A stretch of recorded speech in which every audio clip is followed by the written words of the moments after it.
Auburn's 2025 class is doing everything they can to change the culture at Auburn.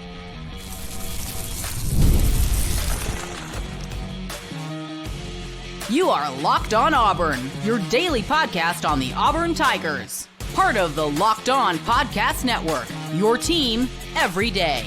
Yes, welcome on into Locked On Auburn, your daily Auburn Tigers podcast. I'm your host, Zach Blackerby, and thank you so much for making Locked On Auburn your first listen every single day. And joining us now here, Auburn tight end Ryan Ghea, state champion. Congratulations. I mean, it's like everything you're doing right now is just, it's firing on all cylinders. I can't imagine how exciting this time is for you, man.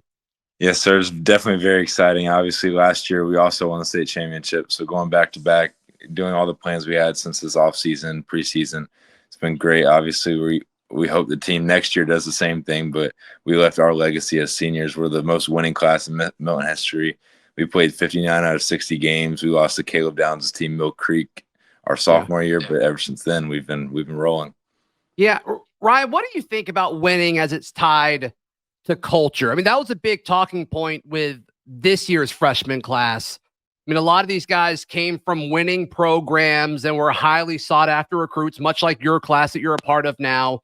A lot of guys used to winning, and there were several talking points kind of coming out that like these freshmen coming in that just had a pretty solid season from a freshman point of view, you know, being more frustrated than maybe some of the older guys when it came to like not winning right away. I mean, how important is winning and culture? I mean, are they tied together in your mind? Definitely. They're 100% tied in together. Obviously, a bunch of guys come from very good high school programs, but they also got to buy in that college is a lot different than high school. As one player in high school can change the game, obviously in college, it's got to be those 11 guys on each side of the ball doing their job, doing what they can do, making plays, doing their job. But obviously, I think that definitely ties into culture. They did a great job buying into Coach Freeze's message with the 24 class, just getting there. It's going to take a few classes for us to flip this program around. And obviously, we're going to be his second true class, and we're going to make it happen. Yeah, you said Hugh Freeze's message, and we refer to Hugh Freeze's message all the time just because we kind of assume what it is. You know, as far as selling the future, you could be part of restoring Auburn to the glory that it once held. Is that it, or is it deeper than that, Ryan? It's definitely that. Obviously, he pitches us the message that we're going to have to come in, we're going to have to do our job, and if we do our job, we'll get on the field early. So there's been a bunch of impact players that Auburn has had this past season, the 24 class, that have done their job. They've gone on the field. There's also guys behind the scenes that are also working to get their shot coming up. But that's definitely his message, was just get in there, work hard, and it's going to take a few go-rounds for us to get what we need for us to be one of those powerhouses. It seems like your class is super close, which is super exciting. And Auburn fans can't wait to see you guys all gel and come in together and compete for playing time. Is that something you guys discussed of like, man, we're going to come in here, we're going to be able to play early, and we're going to be able to help fix this program and turn it in the right direction? I mean, how much do you guys talk about that? Definitely. I know there's a bunch of I say we're all good friends, obviously, but there's a bunch of smaller groups in between the one big group that obviously they have their own plan for everything. Sure. But I know that we all as a group, we all have the same message of we're going to want to come in, do our job, get on the field early and play, and obviously change the program, turn it back around. But obviously there's one, like I said, there's a bunch of groups, friend groups in there that they've just bonded closer with as they've gone on visits this past season. But we all have our plan that we want to do.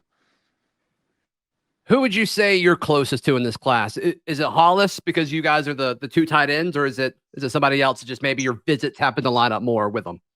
Definitely. I know Hollis has been my boy ever since we started recruiting him. I committed obviously early so I could be a part of this class that could help recruit. But obviously he's one of my brother. He's my brother, obviously. And then Cale Ellis, I've been training with him for a long time. He's kind of in my area around here in Alfred and Milton area. And then obviously Alvin Henderson, I've been growing my relationship with him. Great guy. Obviously we have the same plan going in our head that we want to get in and get going. And obviously Deuce and I, our quarterback, growing relationship with him is going to be a big thing going forward these next coming up years. Have you done any throwing sessions with Deuce? Like how does that work? Like what's the timing of that look like? I have not. They were doing one time he came by when he wasn't committed and he wanted to do a little throwing session. I don't know if that ended up happening, but I couldn't make it on that trip. Got it. I didn't know if that happened or I didn't follow up on that. But obviously, when we get there in January, we're gonna figure it out, get going, get our timing straight. How often do you guys know ahead of time when you look back at this class? Like, it took Deuce a little bit longer to publicly get into the boat, at least, than a lot of people maybe thought. And then Hollis, if I remember correctly, was committed, then decommitted, then came back. I mean, how often do you guys know ahead of time? Alvin was another one where obviously he was committed to Penn State for a little bit, and I don't know how many people really bought that. But how often do you guys know, like, ahead of the public when it comes to that kind of thing? Definitely, we have a great like idea of what's going to happen. Obviously, yeah. Elijah Mandela is for a great example. Is he came down on a visit, he committed, and it was silent for a few weeks. But I knew personally, I don't know if everybody else did, but I figured that out kind of soon. And obviously, going back with Hollis, he committed. He didn't want to do anything wrong. He wanted to feel okay visiting other schools without having like, oh, am I doing Auburn wrong kind of thing. So he just decommitted, which was fine. Obviously, he's my brother, so I was checking on him on every visit he went on, just making sure he knows Auburn's still in his heart. So that's that. And then as well as Alvin, I committed November 12th of 2023, and he texted me that day and was like, let's be great in Auburn. And ever since then, I knew no matter how it went with him to Penn State, I knew he was going to be an Auburn Tiger by the end of it. Yeah, that was so funny. Like, when he did commit to Penn State, it was like, okay, whatever. Like, you're going to come home eventually, whatever. It's like nobody was even worried about it, which is kind of funny to look back on. But yeah, because I was in my language class, and he had his thing out, his little live, and I was looking at it, and then he committed Penn State. I was like, wow, this is crazy, because what he was telling me, it sounded like he was coming to Auburn, and I was like, well, he'll end up here soon. Yeah. No, we all nailed that one for sure. You've mentioned your relationship with Hollis. Like, what is the dynamic like when there's another guy at the same position in the same recruiting class? Now, obviously, tight end's a little different than, per se, like quarterback or something, or even running back. But because we've seen Freeze and this offense put two tight ends on the field at the same time. But what's that discussion like? I mean, are you guys pretty aware that, y'all's skill sets are a little different, but they also overlap a ton too? What does that look like?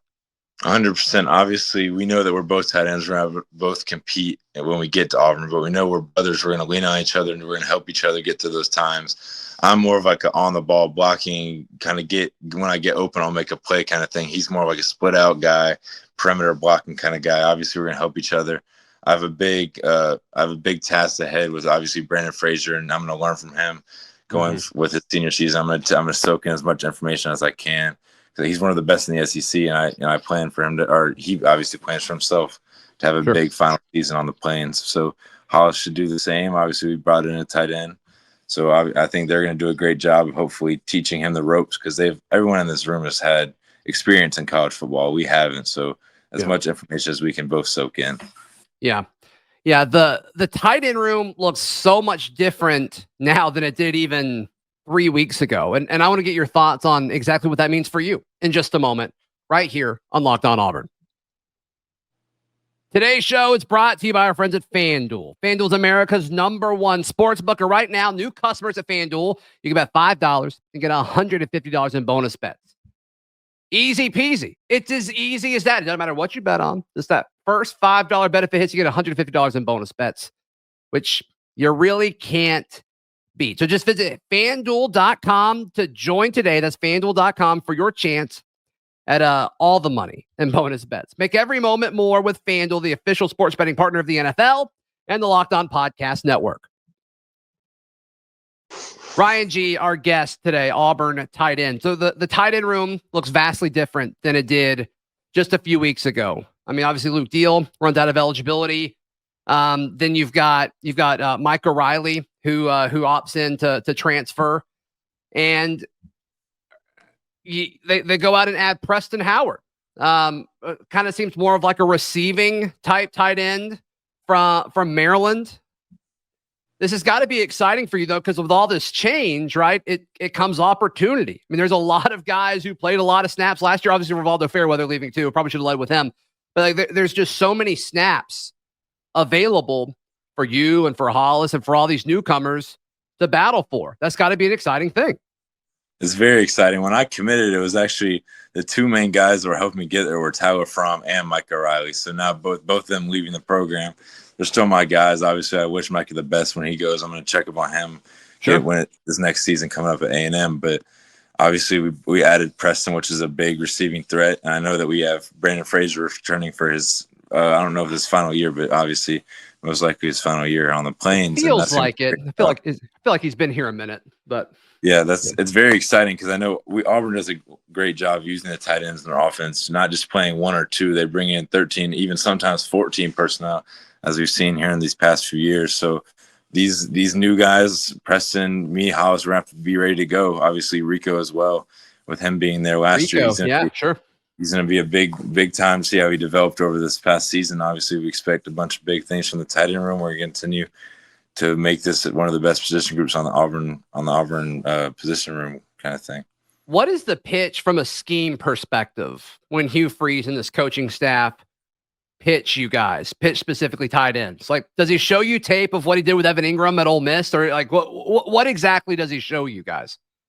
He shows the vast majority of a lot of things. I mean, he just shows how we're going to be in the box blocking one of those big defensive ends in the SEC. We're also going to be running like slot fades or like out routes, stick routes from the slot, and also be blocking on the perimeter for swing passes, screen passes. So it's a bunch of big things that he shows us. Obviously, Coach Agamotto does a great job of teaching these tight ends what to do. I know he loves his job and that he's going to continue to devote his time to making us the best we need to be. Yeah. Does the balance of blocking and receiving, like it seems like the way we talk about tight ends is we label a guy either like a blocking tight end or a receiving tight end, which I assume the goal for all tight ends is to be great at both. So like, how do you balance that as far as you working on your game, during the off season when you're away from the coaches? Like what does that look like? Yeah, for me, I'm doing a college prep program with Velocity where I go in, I'll do some blocking stuff one day. I work out myself with our strength coach here at Milton, but I do blocking with Velocity. I do route running with my receivers coach at Milton. So I spread it out a bunch, but going back to the blocking tight end or receiving tight end, for me, I just like to smash people in their mouth in the run game and make people miss when I catch the ball and go get yards after catch. Is there a tight end that you like watch and you say, all right, I want to be him. I'm modeling my game after him. I see you wear 87. In my opinion, the greatest tight end of all time wears number 87. So I'm curious to hear your answer. So for me, obviously there's a bunch of great tight ends out there, but for me, Rob Gronkowski, he just did a great job. There it is. Like smashing people in the mouth, and also when the ball gets thrown to him, he makes a play in big time moments. So that's kind of what I try to model my game after. I know I might not get the ball that much in the offense, but when I do, I'm going to do my best to make a play, get my yards, and move the chains. Yeah, I think people underestimate how good of a blocker Gronk was. 100%. So like physically imposing. It's all the highlights of him, making the one-handed catches and falling backwards. But I mean, that to me is like why he's better than Travis Kelce, in my opinion. I just think he's a much better blocker than what Kelsey's doing. Not that Kelsey's bad. It's just I just think Gronk was at a different level. So I love that answer. Yeah. I love that answer for sure. So as far as like what you're working on right now, it's just, does Auburn give you anything, or is this kind of more based off of, I know you mentioned Velocity, the group you're working with, and then your strength coach at Milton. Does Auburn give you anything, or they just kind of like trust you on that type of thing? So Coach Dom does a great job of sending out a workout program we need to do going in there. So it's like a conditioning sheet that shows like, oh, here's an example of a workout we do here at Auburn. So he sends us a little workout for us to go get conditioned, but then also a sheet where we can kind of gauge where our numbers are at for the weight room. So we don't have to get there. Oh, it's going to take a week for us to max out so we can get your numbers. We're already going to have that going in. So we can just hop in, dive in right when we need to get going. That makes sense. Are they able to do that before you officially sign? Or is that kind of a thing where once you officially sign, they're able to do more with you? Definitely after I signed. I know when I signed, I got a bunch of stuff from him and from nutritionists and housing, stuff like that. I know it's way more. You can do way more once you sign, more than just being an unsigned prospect, where that information can go anywhere. Yeah, sure. I mean, that makes sense. That makes sense. Yeah, because I remember asking you, you joined, we did a live stream on the bar in Auburn, and you and Kale joined us on signing day. And I kind of asked the question, kind of, tongue in cheek, but y'all's answers I thought were pretty good. But I was like, do you feel different? Like after you signed, do you feel different? You both said, yeah, absolutely. Because it actually is different. It's not like your birthday where like, oh yeah, I feel like suddenly a year older. Like there actually is a major difference between, even though you've been committed for a year, like actually being signed, like you're actually like a member of the football program now, which is pretty cool. It's very cool knowing that we're actually Auburn Tigers now. It's not just, that we're committed here. We're signed here. We're going to get there in a few weeks. We're going to get to work. We're going to change this program around. Yeah. Yeah. And that's got to be neat for somebody who's been committed for so long. It almost seems like the guys who are first to commit, it seems like they're more likely to flip at some point. And obviously, and that never really seemed like it was an option for you, which I think Auburn fans love and are super appreciative of. But for you to be committed as long as you were, like that's got to be a cool feeling. It was a very cool feeling. I know that there was schools that were pushing for me they were throwing money at me, trying to get me to flip at last second. I just knew I had to stay true to my promise. Coach Ben, Coach Freeze, I trust in them. I love them as men, but as well as coaches. And I know that they're going to put me in the best situation that I need to be in to make it to my dream to play in the NFL. So I know that I just knew when those offers came in that I need to stay true to my promise. I took one visit after I committed, and that was our whole thing was if it was a new school that came in my recruitment, it was fair for me to go see them because I've never seen him. He doesn't want me to see anything I've never seen before.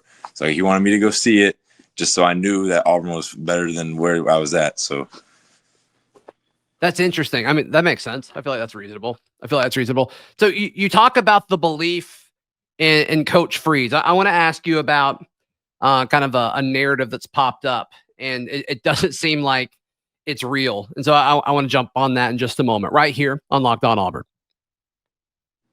Today's show is brought to you by our friends at Game Time. Game Time is the place to buy tickets. It doesn't matter if it's for football, basketball, baseball, or even non-sports related things. The concert of your favorite band or the theater or a comedy show. It doesn't matter what it is.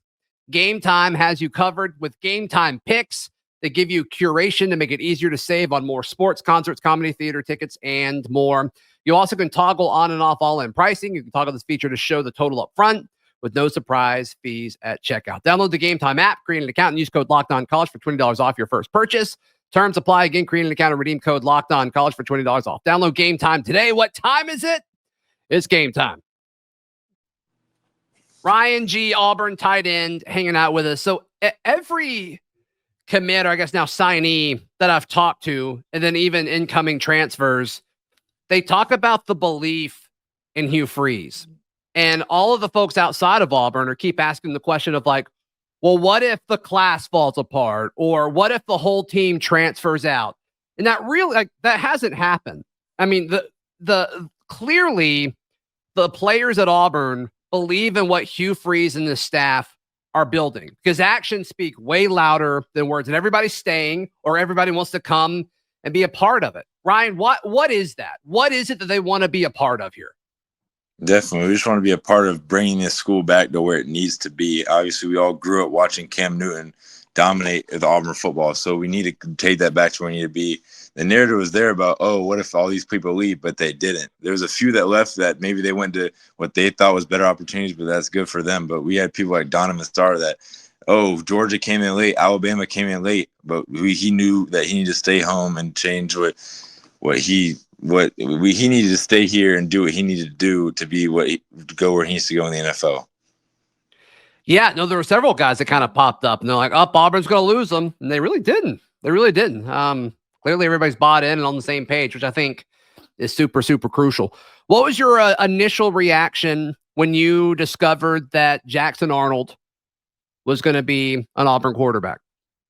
Funny story. I was actually at Kale's house. We stayed in Atlanta, sleepover at his house, and I went downstairs and he told me, he's like, Jackson Arnold's coming to Auburn. I was like, that's great. That was a big portal guy. I saw a bunch of news bumping around with that. He was one of the top quarterbacks in the portal. I know I've seen what he did at Oklahoma. I didn't watch too much of how his season went, but from what I've heard, he's a great quarterback, and I'm excited to get into the program and see how it really is. Yeah. I mean, obviously the upside for him is tremendous. Didn't seem like he was in the most ideal situation in Oklahoma. And so he's going to come in and have several guys like yourself to throw to. And Auburn's gone out and gotten some offensive tackles to help bolster the protection for him. I mean, you got to think if you're him, you got to love the situation you're coming into. 100%. I know that Coach Freeze has done a great job in the portal getting positions that we ultimately needed, but we also just gained depth in. I know we have a crystal ball for a big Georgia Tech wide receiver now, so hopefully he comes home soon, and that will be another weapon that will be added to the arsenal. Yeah, and there's a chance when this drops that'll be done as we record this Sunday night. So we'll see. We will see if that happens. That would be absolutely huge for this offense.